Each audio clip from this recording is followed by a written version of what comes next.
ஹல்லேலூயா. நம்ம போன வாரம் பார்த்தோம், நீ உன்னை அறிந்தால் இந்த உலகத்தில் போராடிங்கிறது கஷ்டப்பட்டு இல்ல, நமக்கு எதிராக வரதெல்லாம் ஒண்ணும் இல்லாம ஆக்கி ஜெயிக்கலாம். இதுதான் நம்மளுடைய அதிகாரம், இதுதான் நம்ம மேல வச்ச ஆளுமை.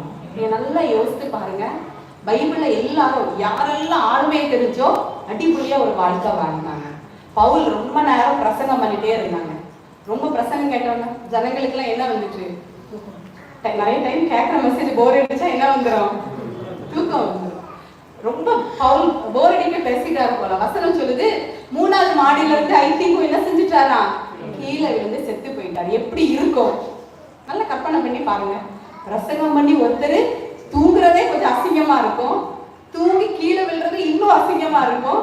செத்தே போயிட்டாருன்னா அசிங்கத்தெல்லாம் தாண்டி எல்லாம் முடிஞ்சு போச்சுன்னு இருக்கும். வேற யாராவது இருந்தா அந்த இடத்த என்ன நினைச்சிருப்பாங்க, இதுக்கு எனக்கும் நான் என் பாட்டுக்கு பிரசங்கம் பண்ணிட்டு இருந்தேன். யோசித்து பாருங்க, அப்படித்தானே இருந்திருக்கும். நான் என்ன சொல்றேன்னா, நம்ம யாருன்னு தெரிஞ்சா, நமக்குள்ள என்ன இருக்குன்னு தெரிஞ்சா, நம்மளோட ஃப்ரீடம் மைண்டை எதுவுமே டிஸ்டர்ப் பண்ணாது, நம்ம சமாதானத்தை நம்ம லைஃபை எதுவுமே புரட்டி போடாது.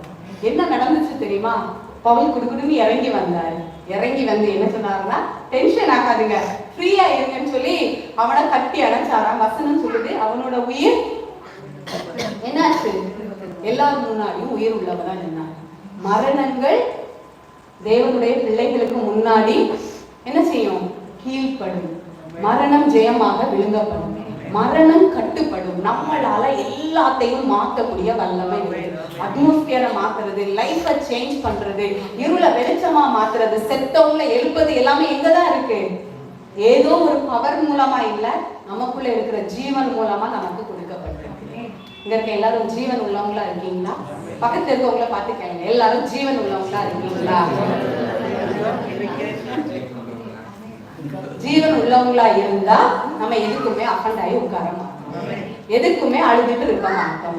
தேவனோட கரத்துல இருந்து எப்போண்டா அவர் கரங்கள் நமக்காக திறக்கப்படும் இருக்க மாட்டோம். அநேகருடைய வாழ்க்கையை சேஞ்ச் பண்றவங்களா தான் நம்ம. ஹல்லேலூயா. வந்திருக்க எல்லாரையும் ஆசீர்வதிக்கிறேன். நீங்க என்னைக்குமே இங்க வந்து இங்க வார்த்தையை கேட்கறது சந்தோஷம் தான். ஆனா போற இடங்கள்ல எங்க இருந்தாலும் நீங்க லைஃப் சேஞ்சிங் உங்ககிட்ட இருந்து வெளியே வரணும்.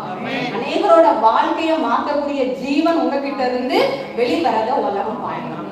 அதுக்கு முதல்ல நம்ம லைஃப்ல முதல்ல ஒர்க் பண்ணணும். முதல்ல நம்ம லைஃப்ல, புரியுதுல, நம்ம லைஃப்ல நம்ம ஆளுமைய சின்ன சின்ன விஷயத்துல கூட உலகத்தின் போக்குல போகாம நம்ம மேல இருக்கிற ஆளுமைய, அதிகாரத்தை யூஸ் பண்ணும் போது முதல்ல நம்ம முழுக்கவே அதிகாரம் உடையவங்களா மாறிடும். முழுக்க நம்ம கிட்ட இருந்து தேவனோட அதிகாரம் வெளியே வரல பார்க்கணும். நம்மளை பார்த்தா வியாதிகள் கலந்துரிச்சு ஓடிடும். ஏன்னா நீங்க நல்லா பாருங்க, அதுக்கு நம்மளை பார்த்தா எப்படி இருக்கும், ஆஹா நீ ஒரு ஆளை நல்லா ஓட விட்டு விரட்டுறீங்க, உங்களை பார்த்தா அதாவது இருப்பாங்களா, எப்படி இருப்பாங்க? அப்போ வியாதிய நம்ம இப்படி விரட்டணும்னா நம்மளை பார்த்தா வியாதி என்ன செஞ்சிடும், தலை தெரிக்க ஓடிடும். மரணம் நம்ம இருக்கிற இடத்துல வேலையே செய்ய முடியாது, தரித்திரம் நம்ம இருக்கிற இடத்துல உட்காரவே முடியாது. புரியுது இல்ல? இப்ப நல்லா யோசிச்சு பாருங்க. நான் ஏற்கனவே சொன்னேன், இந்த ஸ்ட்ரீட்டுக்குள்ள ஏதாவது வேற ஒரு டாக் வந்தா காஃபி சும்மா உட்காராது, பயங்கர டென்ஷன் ஆகி அவுட்டு விட்டா கடிச்சு ஏரியாவை தாண்டி கொண்டு விரட்டிட்டு வரும். ஏன்?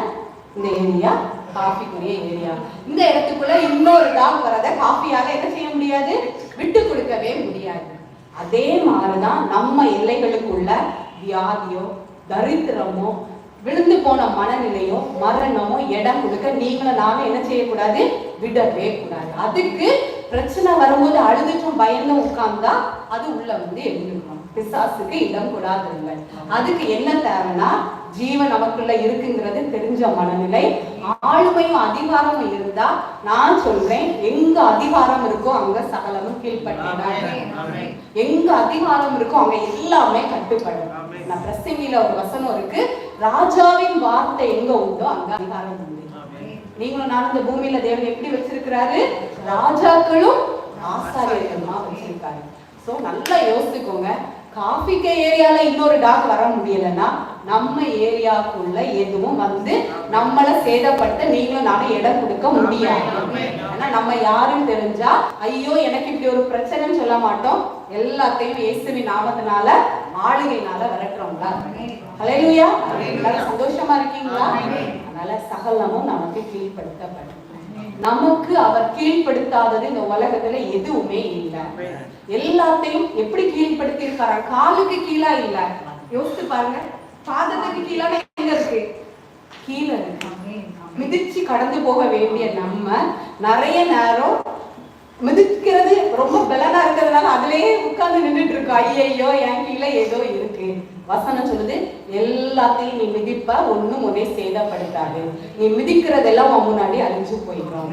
மரணம் ஜெயமாக விழுங்கப்படும், சாபம் ஆசீர்வாதமா மாற்றப்படும். நம்ம கிட்ட அந்த வலிமை இருக்கு. அதுக்கு நமக்கு நல்ல கான்சியஸ் மைண்ட் தான் தேவை. அவங்க எல்லாரையும் ஆசீர்வதிக்கிறோம். உங்க சூழ்நிலைய விழுந்து போன மனநிலையில ஹேண்டில் பண்ணாதீங்க. உங்களை வேல்யூவா பாருங்க. ஃபர்ஸ்ட் உங்களுக்குள்ள ஜீவன் இருக்கு. எந்த சூப்பர் நேச்சுரல் வல்லமையும் தேவையில்லை. உங்களுக்குள்ள ஜீவன் இருக்குன்னு உங்களுக்கு தெரிஞ்சா போதும். உங்ககிட்ட இருந்து ஆளே வெளியே வரதான் பார்க்க முடியும்.